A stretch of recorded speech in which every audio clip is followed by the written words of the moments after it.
প্রিয় দর্শক, আসসালামু আলাইকুম। নতুন আরেকটি স্পেশাল ভিডিওতে আপনাদের সকলকে স্বাগত জানাচ্ছি। আমি নাজমুল সাকিব। প্রিয় দর্শক, আপনারা জানেন, আপনাদের সকলের অত্যন্ত প্রিয় এবং পরিচিত একটি মুখ আল্লামা দেলোয়ার হোসেন সাঈদী, যিনি স্বৈরাচারী শেখ হাসিনার প্রতিহিংসার শিকার হয়ে তিনি অন্যায়ভাবে ফাঁসির দণ্ডে দণ্ডিত হয়েছিলেন। পরবর্তীতে তাকে আমৃত্যু কারাদণ্ড দেওয়া হয়েছিল এবং চিকিৎসাধীন অবস্থায় হৃদরোগে আক্রান্ত হয়ে তিনি গত বছর আগস্ট মাসে তিনি মারা গিয়েছিলেন। তো আল্লামা দেলোয়ার হোসেন সাঈদীর উপর শেখ হাসিনার যে প্রতিহিংসা ছিল, এটা আমরা সকলেই জানতাম, এবং এই প্রতিহিংসার কারণেই কিন্তু তাকে শেষ পর্যন্ত তারা এভাবে অন্যায়ভাবে তারা সাজা দিয়েছিল এবং সেই সাজা তিনি ভোগ করেছেন এবং পরবর্তীতে তিনি হৃদরোগে আক্রান্ত হয়ে মারা গিয়েছেন।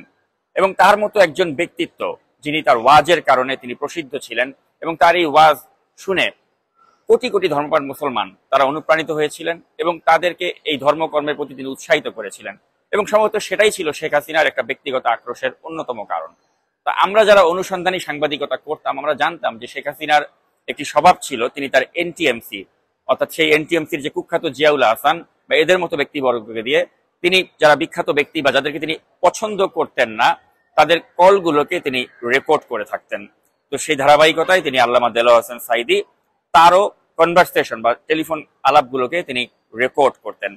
তো দেলোয়ার হোসেন সাঈদীকে যখন তিনি ভুয়া এবং মিথ্যা মামলায় ফাঁসাবার যাবতীয় আয়োজন করছিলেন, সে সময় থেকেই কিন্তু দেলোয়ার হোসেন সাঈদীর ফোন কলগুলোকে তিনি রেকর্ড করতেন। এবং এতটাই বিকৃত মানসিকতার একজন ব্যক্তি ছিলেন এই শেখ হাসিনা যে তিনি এই কল রেকর্ডগুলো আবার গণভবনে তিনি তার কাছে সিডি আকারে সরবরাহ করা হতো এবং তিনি এগুলো শুনতেন এবং শুনে হয়তো একটা পৈশাচিক আনন্দ লাভ করতেন। প্রিয় দর্শক, গণভবনে যেদিন ছাত্র জনতা বিক্ষোভ করে ঢুকে গেল, সেদিন এ ধরনের অনেকগুলো সিডি উদ্ধার করা হয়েছিল এবং তার মধ্যে থেকে একটি সিডি আমাদের হাতে এসে পৌঁছিয়েছে, যেখানে আল্লামা দেলোয়ার হোসেন সাঈদীর সাথে তার পুত্রবধূ এবং তার নাতির একটি কথোপকথন, প্রায় 5 মিনিটের একটি অডিও আমাদের হাতে আসে। এই অডিওতে তিনি গ্রেপ্তার হওয়ার পূর্বে, যখন তার বিরুদ্ধে একটা আইনগত যে প্রক্রিয়া চলছিল সরকারের পক্ষ থেকে, ওই বিষয়েরও যেমন আলোচনা রয়েছে, ঠিক সেভাবে দেলোয়ার হোসেন সাঈদী এই অডিওতে তাকে বলতে শোনা যায়, তিনি বলেছিলেন যে এই সরকারের উপরে আল্লাহর লানত পড়া উচিত বা পড়বে, এরকম একটি তিনি সম্ভাবনার কথা তিনি ব্যক্ত করেছিলেন।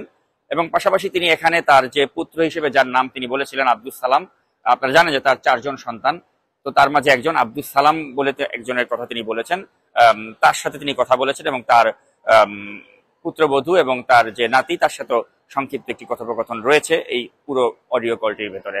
তো প্রিয় দর্শক, তাদের এই কনভারসেশনটি, এই 5 মিনিটের, এটি শেখ হাসিনা তার গণভবনে তিনি সুরক্ষিত করে রেখে দিয়েছিলেন।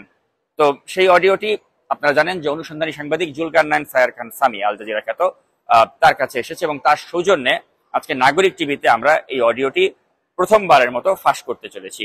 প্রিয় দর্শক, এই অডিওটির মাধ্যমে আমরা আরেকবার প্রমাণ করতে চাই যে শেখ হাসিনা কতটা নিকৃষ্ট স্বৈরাচার ছিলেন, যে তিনি মানুষের ব্যক্তিগত ফোনালাপের মধ্যে তিনি আড়ি পাততেন। আল্লামা দেলোয়ার হোসেন সাঈদী আজ আর আমাদের মাঝে নেই, কিন্তু তার এই অডিওটির মাধ্যমেও কিন্তু আজ আমাদের সামনে নতুনভাবে আবার উন্মোচিত হতে যাচ্ছে যে তিনি কতটা ধর্মপ্রাণ এবং ধর্মভীরু একজন মানুষ ছিলেন এবং তার প্রতিটি কথা কতটা তাৎপর্যপূর্ণ ছিল।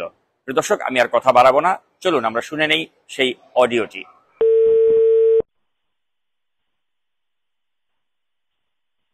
আসসালামু আলাইকুম। হ্যালো। আসসালামু আলাইকুম। আসসালাম, ভালো আছো? আছি আল্লাহর রহমতে ভালো। আব্বা, আপনি কেমন আছেন? আলহামদুলিল্লাহ। আব্দুল সালামের অবস্থা কেমন?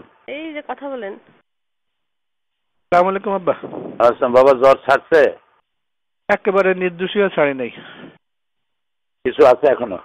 জ্বর আছে, তারপরে কিছু খাইতে পারতেছে না, বমি হচ্ছে সমানে। শরীরটা খুব দুর্বল করে দিচ্ছে নাকি? দুর্বল করে দিয়ে গেছে না একেবারে। আরে, কদিন ধরে বিছানায় ফেলে দিয়ে গেছে। এটা কি জ্বর? কি বলে ডাক্তার? ওষুধপত্র খাইছো কিছু? হ্যাঁ, কালকে রাত্রে তো আমাকে শিবির নিয়ে গেছিল ডাক্তারের কাছে। সিজনাল জ্বর সম্ভবত ধরছে। আচ্ছা আব্বা, হ্যাঁ, ওই যে ব্যারিস্টার রাজ্জাক সাহেবের যে অবস্থা দেখলাম, হ্যাঁ, আপনিও এরকম করলে তো ওরা তো আসলে কোর্টের আইনে তো মানবে না। আরে করুক আর না করুক, আমাদের চেষ্টা যা আছে তা করতে করতে কি? তা ঠিক, মানুষের হাতে চেষ্টা যা আছে মানুষ তো তা করে। তারপরে চাঁদপুরে কার একজন মাহফিল হচ্ছিল, সেখানে হয়তো এই যে শাহতলির পীর সাহেবের মাহফিল, সেটাও হতে দেয় নাই, হতে দেয়নি। এরকমই করবে এখন। বড় ধরনের বিক্ষোভ টিক্ষোভ না ঘটলে বোধহয়। বিক্ষোভ কি? আল্লাহ তাআলার পক্ষ থেকে কোনো লানাত না আসলে তো আর কোনো রাস্তা নাই। আল্লাহু আকবার। লানত আর আসবে কি, সারা দেশ জুড়ে তো লানত এসে গেছে, সব জায়গায় বিশৃঙ্খলা। কি একটা আতঙ্ক ছড়াই দিল ইংলিশ মিডিয়াম স্কুলগুলার নাম করে সারা এই যে এটা নিজের পায়ে নিজেরা কুড়াল মারা, এই যে কাজটা করতেছে, এখন বিদেশে যে শ্রম বাজার আছে তারা জঙ্গি দেশের লোকদেরকে নেবে কেন? বরং যা আছে সেগুলো ফেরত পাঠাবে। এই চিন্তা তো মাথায় থাকা উচিত। এই চিন্তাও তো তারা করে না যে প্রায় 1 কোটির মতো লোক বিদেশে চাকরি করে, ওই লোকগুলোর অবস্থা হবে কি? সেনাবাহিনীর হাজার হাজার লোকরা বাইরে আছে, তাদের সম্পর্কে লোকেরা ধারণা নেবে কি যে পুরোটা জঙ্গি দেশ। নিজের দেশের এমন বদনাম মানুষে করে। এটাই যদি ওরা ভাবতো ক্লিনটনের সময় ওই সেই বই লেখি ছাড়তো নাকি? আহারে আল্লাহ, এইভাবে নিজের কপাল নিজেরা পোড়ায়। এরা কোনোদিনই দেশের তুমি রাস্তায় গেলে যা দেখবা চতুর্দিকে খালি বালির পাহাড়, বালুর বস্তা, যেদিকে তাকাবা সেদিকে। দেশ একটা যুদ্ধের প্রস্তুতি চলছে। তাই তো দেখতেছি, পত্রিকায় দেখতেছি তো এরকম। খোদার লানত। আর ওই ভারতের জন্য এখন দেশটাকে টেক ওভার করা খুব সহজ হয়ে গেল। একদম ভারত এবং আমেরিকার জন্য এটা আফগান বানাবার একটা পুরো প্লট এবং আন্তর্জাতিক সমর্থনও পাবে।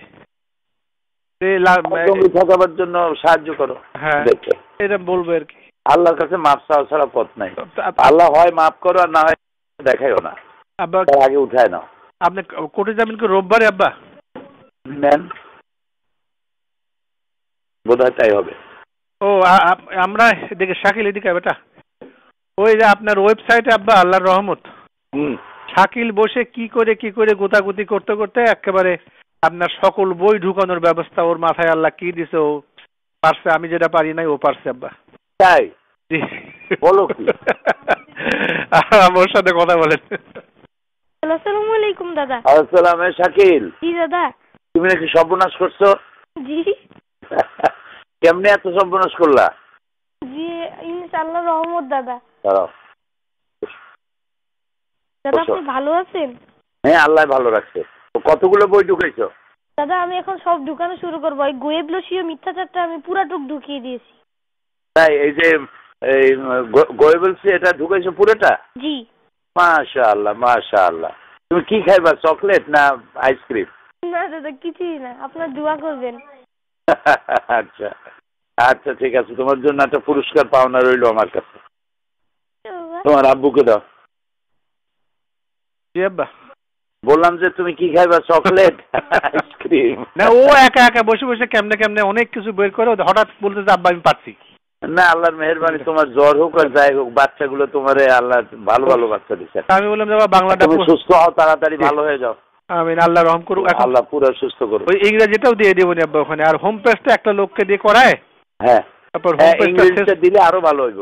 না, ইংরেজিটাও দিয়ে দেবো না, আর হোম পেজটা করায় এ করে তারপরে সকল বই দেওয়ার আগে একটা প্রিয়াম্বল দেওয়া লাগে, একটা ভূমিকা। জি জি জি জি, এগুলো দিয়ে দেবো আব্বা সব। প্রত্যেকটা বইয়ে একটু ছোট ছোট ভূমিকা দিয়ে দেবো ইনশাআল্লাহ। ঠিক আছে, শুকরিয়া। আচ্ছা আব্বা, ভালো থাকো, আল্লাহ তোমাকে সুস্থ করুন।